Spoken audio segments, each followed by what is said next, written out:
नमस्कार, मैं doctor Preeti Paliwal, centre head, consultant reproductive medicine, Neelkanth IVF centre, Kota से। आज हम बात करेंगे पुरुष निसंतानता से जुड़े हुए एक प्रमुख कारण वेरिकोसील के बारे में।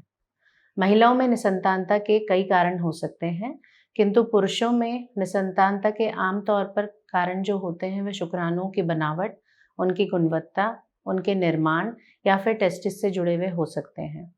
इन कारणों में से एक प्रमुख कारण वेरिकोसील है, जिसे हम आमतौर की बोलचाल में नसों के फुलाव यानी टेस्टिकल्स के आसपास की वेन्स में फुलाव के तौर पे दिखते हैं।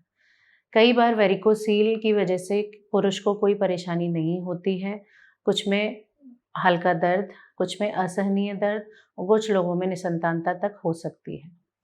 तो आइए जानें कि वेरिकोसील क्या है। टेस्टिकल्स और स्क्रोटम के आसपास की जो नसें हैं, उनके फुलाव या उनकी सूजन को हम वेरिकोसील बोलते हैं।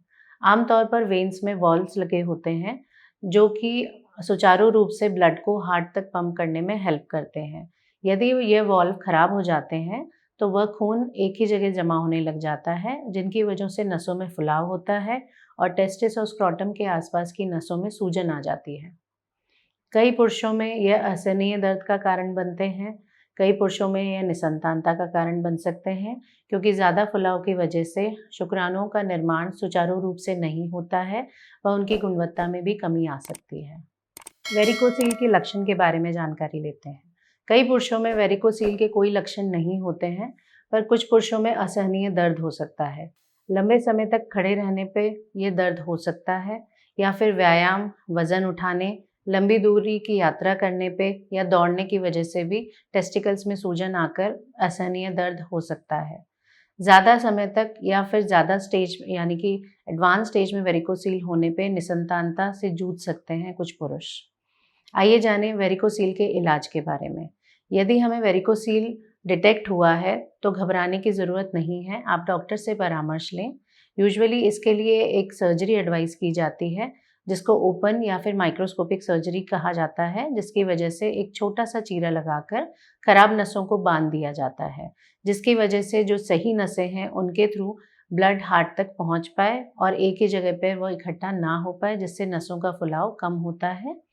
इस इलाज के बाद पुरुषों में दर्द से तो निजात मिलती ही है, निसंतानता से भी निजात मिल सकती है, क्योंकि शुक्राणुओं का निर्माण भी सुचारू रूप से शुरू हो जाता है। तो यदि किसी दंपत्ति में वेरिकोसील की समस्या है, तो उसे शर्माना नहीं चाहिए, घबराना नहीं चाहिए, अपने डॉक्टर से परामर्श लें। डॉक्टर सही जाँचें करके आपके वेरिकोसील की ग्रेड व उसके सही इलाज के बारे में आपको सलाह देंगे व उनकी सलाह मानकर आप इस बीमारी से निजात पा सकते हैं और संतान का सुख भी प्राप्त कर सकते हैं। ज़्यादा स्टेज में, एडवांस स्टेज में वेरिकोसील होने पर आईवीएफ पद्धति ICSI द्वारा भी संतान सुख की प्राप्ति की जा सकती है। वेरिकोसील के बारे में यदि आप और कोई जानकारी प्राप्त करना चाहें, तो नीचे दिए गए नंबर पे मैसेज करें, कॉल करें या फिर हमारे सेंटर पे आकर हमसे परामर्श लें। धन्यवाद।